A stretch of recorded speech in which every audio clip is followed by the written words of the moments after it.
Good evening. My name is Davion Perry, and today I will be demonstrating how we would clean an instrument in a sterile processing environment. As you can see, I have on my hairnet, I have on my apron so that I can keep the solutions in the water from getting on my clothes, from splashing, or like getting in my hair or hairs on my hair falling into the water while cleaning.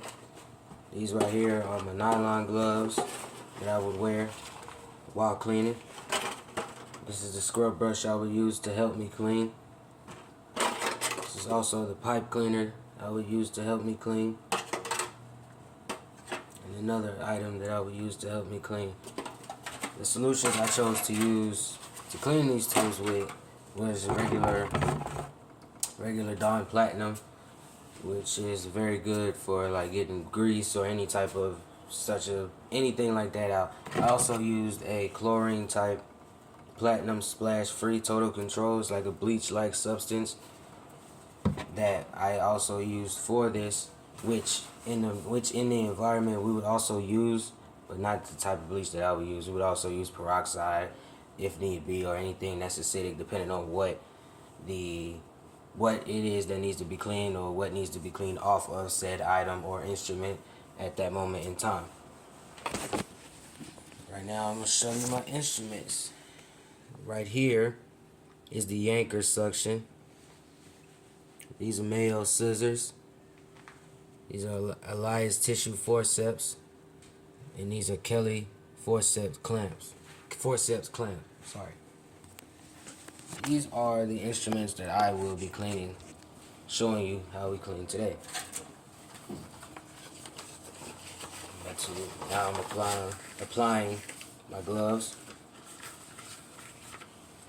Pretty long so they can make sure they cover the entire hand so no water can leak in, no holes, no nothing in them.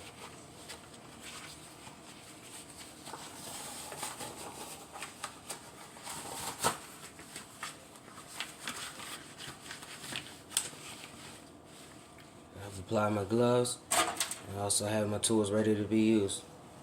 Now I'm going to start with the one that looks more challenging to clean, and that's the yanker suction. And the reason why I say that is because it has an inside that you want to make sure is also clean. You want to use the sponge part and also the sponge part to make sure you're actually cleaning it, but you also want to use the bristle part, which is this part, to make sure that you're scrubbing everything out of it, off of it and out of it, depending on what it is per se.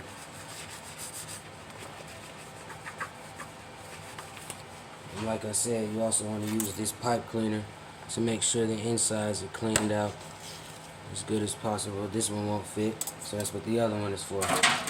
That's what this one is for.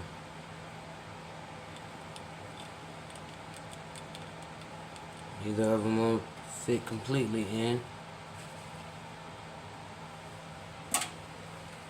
So this one is clean, and now we lay it to the side before we rinse it.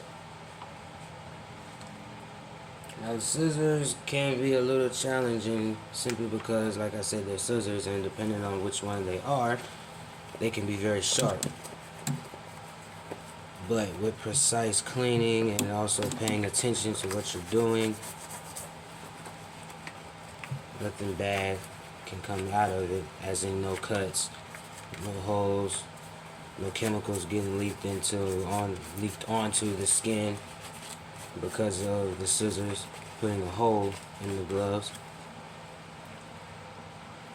As you can see, no holes, still pretty good. Now let's try the forceps.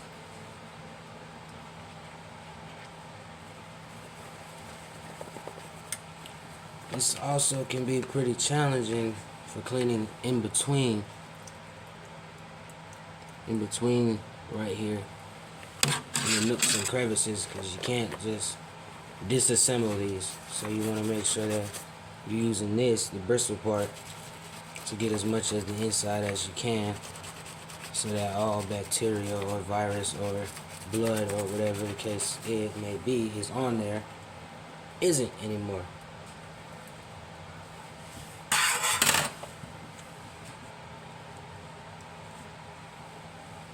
The last one will be the Kelly forceps clamp.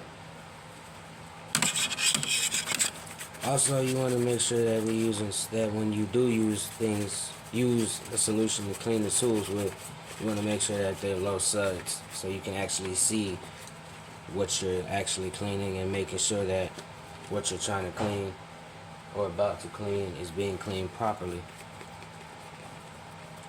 I have not done that simply because of the soap I use, but being in that environment, it wouldn't be this type of solutions that I would be using. But as you can see, the insides are pretty clean. It's a nice little glare off of it. It's sunny now. And sometimes you can remove the water. If it's like daily fresh water, then you will drain the water. Make sure that all of it is gone. You will rinse off the tools.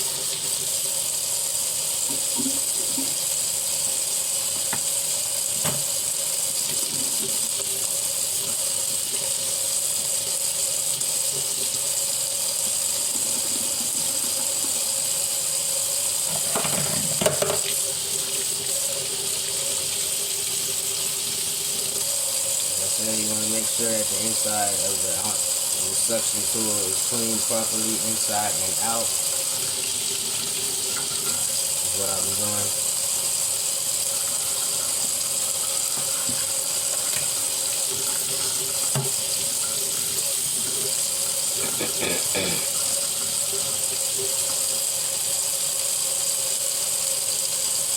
I know I did not mention it, but the chemicals, well, not chemicals, the bacteria or virus blood, such and such, that I chose to use today was syrup, honey mustard, and barbecue sauce. Chose those because they are pretty invasive, especially if you let it sit for a little while. It can get real sticky. It can get a little like paint. If you leave paint out for a little while, they can get like that, and it can get real hard or annoying to clean. So that's why I chose to use that, especially syrup. When you leave syrup out for a long time, it gets more stickier and it's more aggravating to clean. Now I'm going to remove my gloves.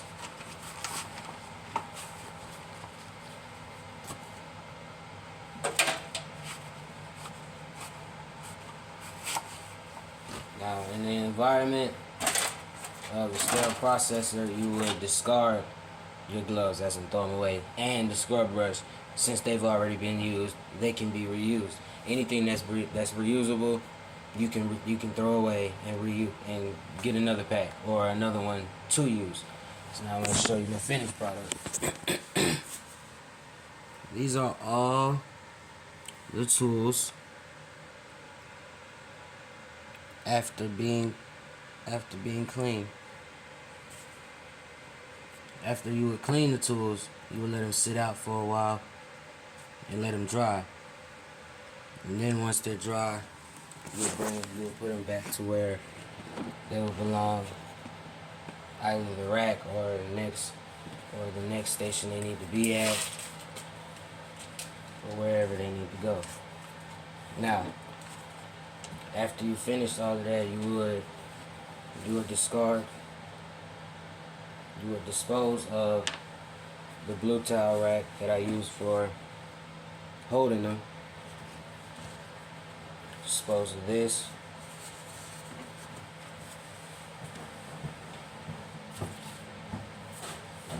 You would dispose of that. You would also, once leaving the area, you would also de-gown, as in take off the apron and the hairnet, throw away all the gloves and all that good stuff. But so far, after cleaning these, especially really after cleaning this and taking a good look at this yanker suction,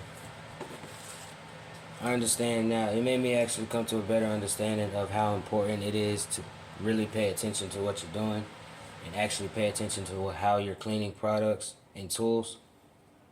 like I said, because this has an inside, you probably won't be able to see it because of the quality of the camera, but it has an inside that you would have to watch and make sure is all cleaned out and nothing is left behind.